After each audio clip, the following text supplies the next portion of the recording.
Greetings, friend, and welcome. Companies are replacing human workers with AI in support, operations, quality control, and back office systems. But the human worker is not only a cost center. A job description lists tasks, but a worker carries context.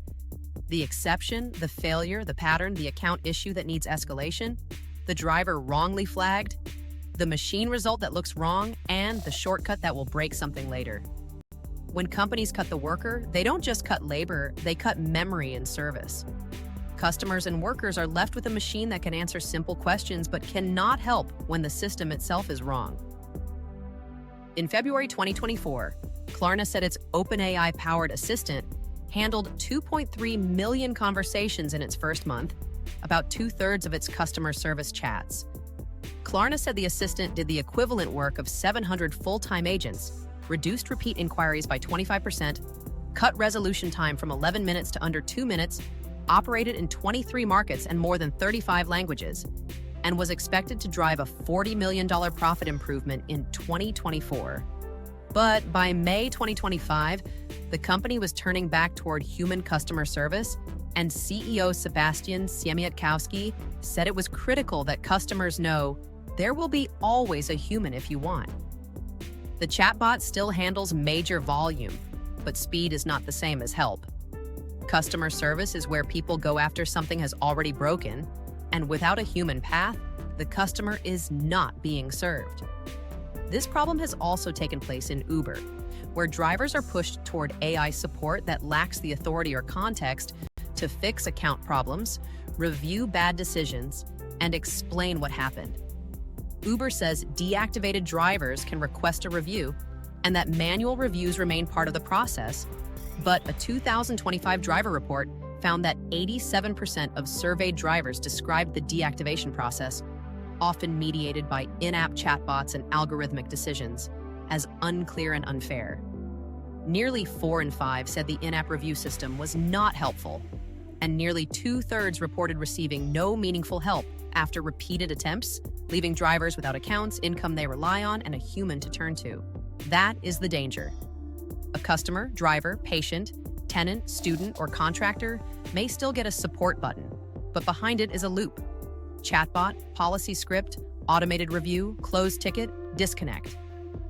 The company can say support exists while the person needing help gets no escalation, no explanation, and no one accountable. Orgvue's 2025 research surveyed 1,000 C-suite and senior decision makers at medium and large organizations. It found that 39% of business leaders had made employees redundant because of AI deployment. And of those, 55% admitted they had made wrong decisions. Orgvue's CEO said businesses were learning the hard way that replacing people with AI without fully understanding workforce impact can go badly wrong.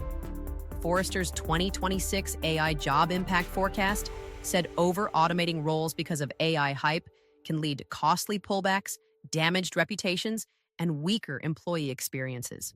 More than half of layoffs attributed to AI are quietly being reversed. Some financially motivated layoffs are being AI washed, meaning ordinary cost cuts are being presented as AI transformation. In 2026, Ford rehired about 350 veteran engineers known as graybeards after AI-powered systems used in design and manufacturing checks were prone to pitfalls. Ford Vice President Charles Poon said AI is only as good as the information used to train it, and admitted Ford had not paid enough attention to engineers who had been through many product cycles.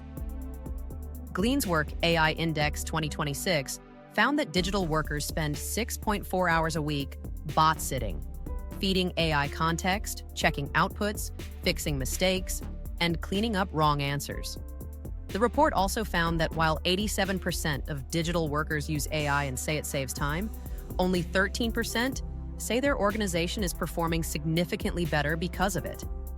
Implementing technology that's not understood or developed enough to handle the purpose it's given will always backfire.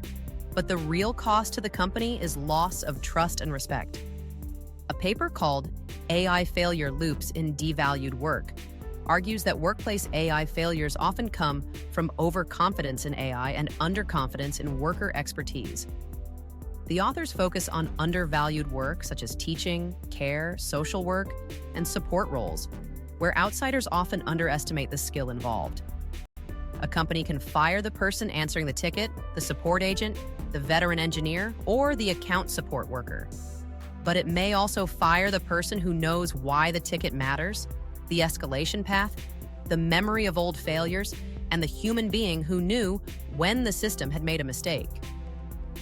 A company that blindly replaces workers with AI is making a moral confession, saying that the people who built the company, served its customers, caught its failures, and carried its memory were never seen as human beings with value, only as expenses waiting to be removed. If companies ruled by greed see workers only as costs to automate away, what does that say about the maturity of the people running them? Do companies like this deserve to survive? And if they do, what kind of future are they building for the rest of us? This is Micah Sai, and you're listening to the Singularity Hub. Subscribe for more and pay attention to what kind of boss you have.